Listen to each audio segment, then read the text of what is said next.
Namaste, hello, and welcome to the Unity Satsang Podcast. My name is Connor Ryan, and we are offering this podcast for wisdom traditions, ancient wisdom to come alive in our modern, ever-changing world. So the format of this podcast will start with a few moments of silence. This could be on your own or sharing silence here with me today. And then we'll open up from a variety of sacred texts and hopefully make some connections. We'll begin today either by pausing this tape and taking as much time as you need to cleanse and center yourself, or just taking the next couple of breaths with me wherever you are.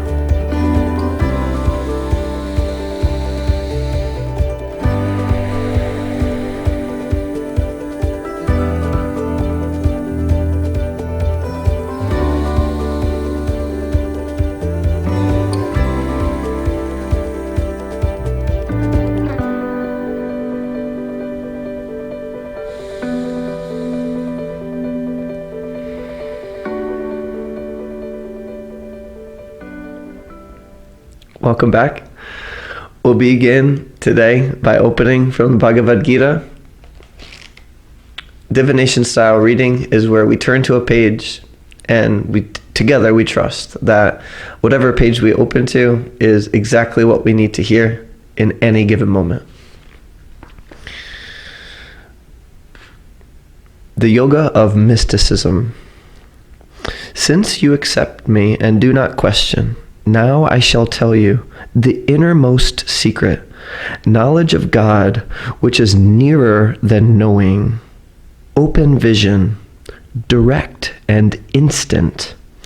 Understand this and be free forever from birth and dying with all their evil. This is the knowledge above all other, purifier and king of secrets, only made plain to the eye of the mystic, great in its virtue, its practice easy. Thus man is brought to truth eternal. Those without faith in this my knowledge shall fail to find me. Back they must turn to the mortal pathway, subject still to birth and to dying. So in this passage, Krishna is speaking to Arjuna. It's the beginning of a chapter. And it just starts out with him saying, this is what I am about to share with you is very potent.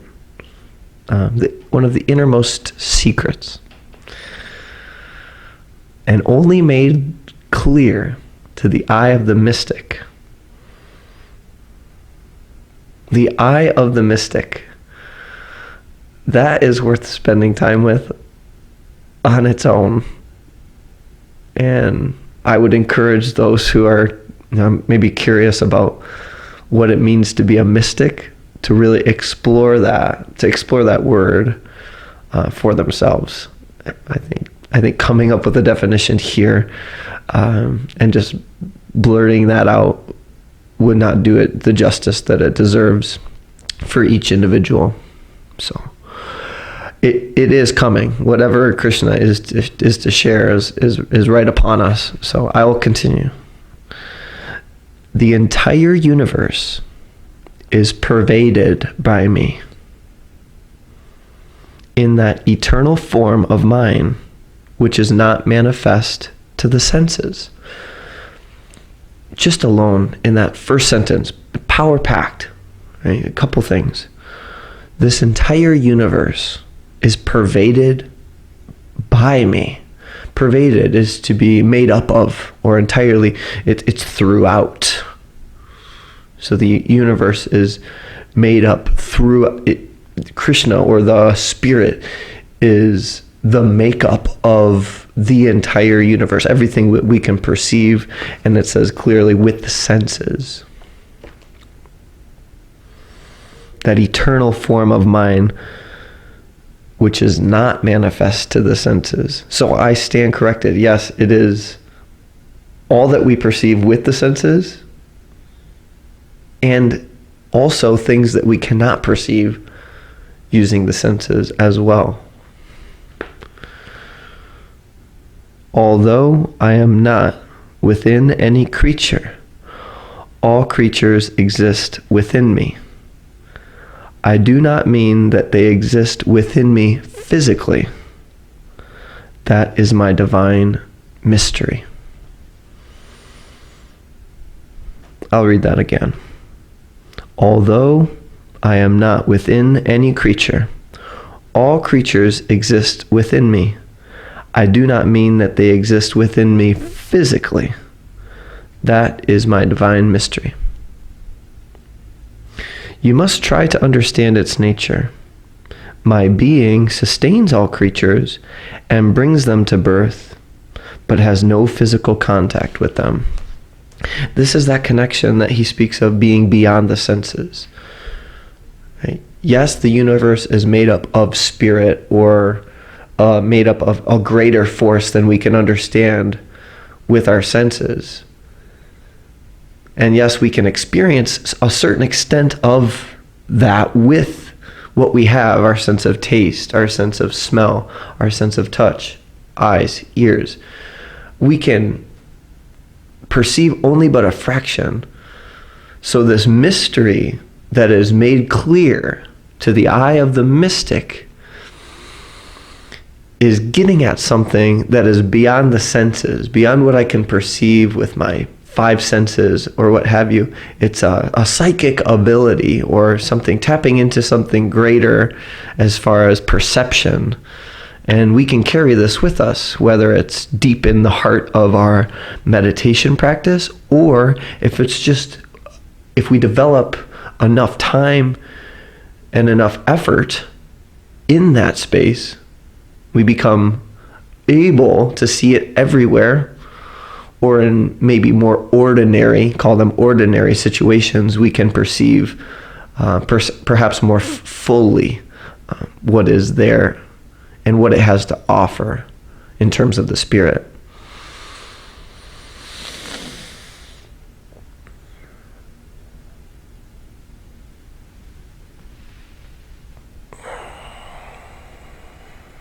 I encourage you to move however feels natural anytime while you're listening. It feels natural to breathe or stretch, and just resetting. And the nice thing about these texts is we can take time, moments. You can pause this at any time to reflect on what you're hearing, go back, rewind it any time if something strikes you, a curiosity comes up. And we'll just continue to make these connections between texts. We started with the Gita, and now we'll open from Patanjali's Yoga Sutras. These are more instruction-based, so a little less poetic and a little more scientific. Patanjali, we have Yoga Sutra 5. I believe this is in chapter 2. Yes, Yoga and its Practice. Sutra number 5. So to regard the non-eternal as eternal, and the impure as pure, the painful as pleasant, and the non-Atman as the Atman. This is known as ignorance. To identify consciousness with that which is merely reflecting consciousness, this is egoism. So Patanjali here is presenting a couple of obstacles, it seems. The two obstacles being, in these two sutras, ignorance and egoism. And we can ascertain that these go hand in hand based on their relationship here, right after another. So they are related as obstacles to realizing perhaps more of a wholeness or a oneness. And the first is ignorance. So it says to regard the non-eternal as eternal. So to regard what is temporary to that which is infinite or perennial, right? Something that is temporary to something that is permanent. If we regard what is temporary as something that is eternal or permanent, that would be known as ignorance. If we think of an example, if we think of the life of this body as something that is eternal, or if we think of something that is limited in nature and we say, oh, this is infinite. This kind of reminds me of thou shalt not worship false gods, right? Let's not get into a situation where we have a golden calf, if you will, where we are worshiping something less than the eternal. Let's not get into a situation where we are worshiping this body, which is temporary, this life of this body, which is temporary, as something that is eternal. We can see that this body is a vessel, right? Again, to reflect back on the Gita, using the eye or the vision of the mystic to see what is eternal within this body, and not to get caught up in the drama, as some might put it, of the living and dying of this temporary existence. So here we are, eternal. Let's not regard the non-eternal as eternal, or the impure as pure. Let's not fool ourselves into thinking that impure things or thoughts or deeds or ideas as perfect. Let's rid ourselves of the vision that may be tainted or clogged or blocked, to see clearly, to see beyond ignorance would be to see what is truly pure and what is truly impure. This is nice. It's not overcomplicated. Let's not mistake the painful for the pleasant. We can tell ourselves that something is pleasant because of maybe what it brings us. I know an example that I think of right away is maybe working for something. You have something that is painful. Maybe it's ongoing. Maybe it's maybe a responsibility or a burden that we carry that is painful. But somehow we trick ourselves into thinking, well, it will bring me pleasure in the future. It will bring me pleasure down the road. It will allow me this down the road. Well, let's just reassociate now, rather than continuing to live in this pain state of, oh, I have to do this in order to do this. Let's just rather associate the pleasure here and now for what it has to offer. To identify consciousness with that which is merely reflecting consciousness. This is egoism.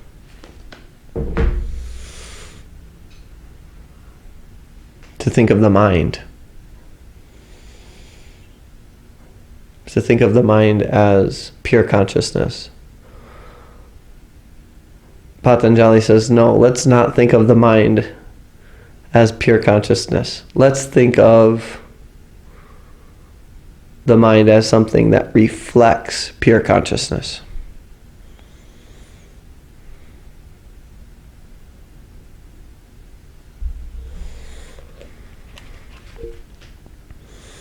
Learn to see the one in the many.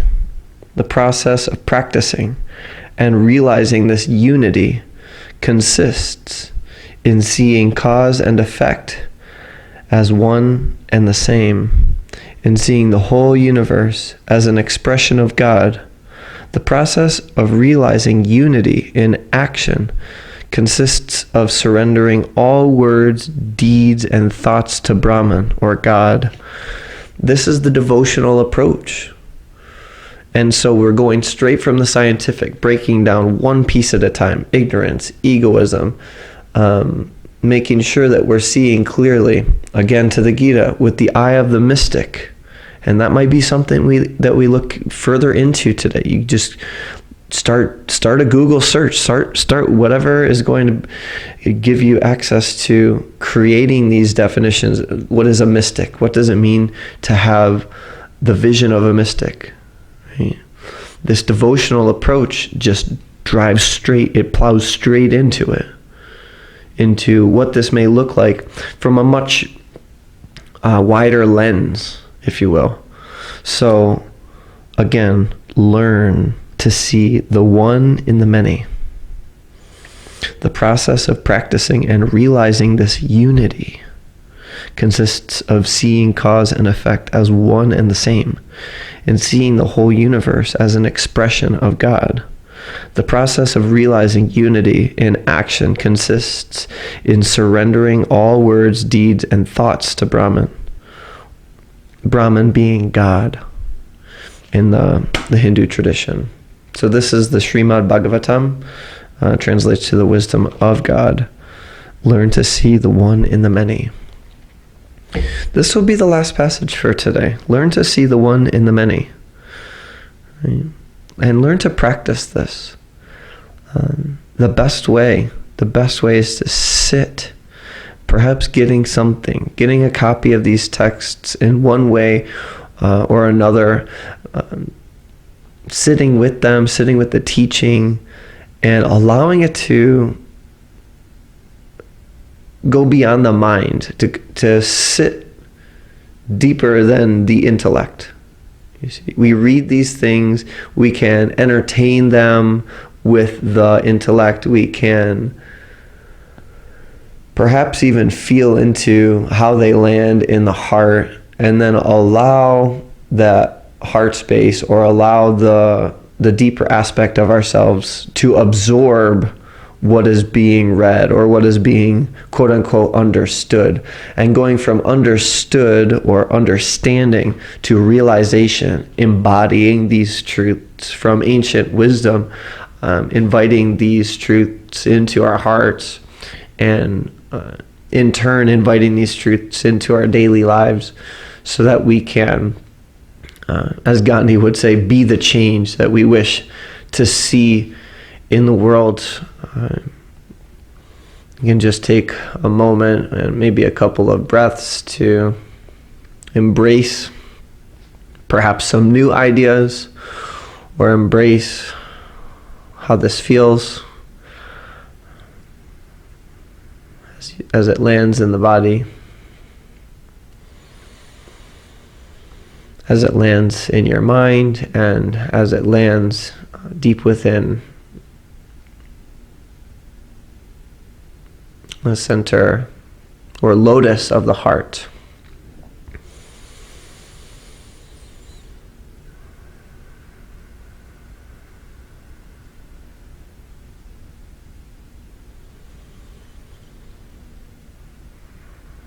And for being here in this space of the heart and open to truth that ancient texts and wisdom have to offer.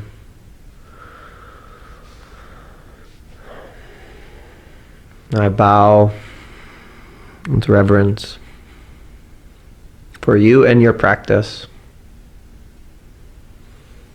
Namaste.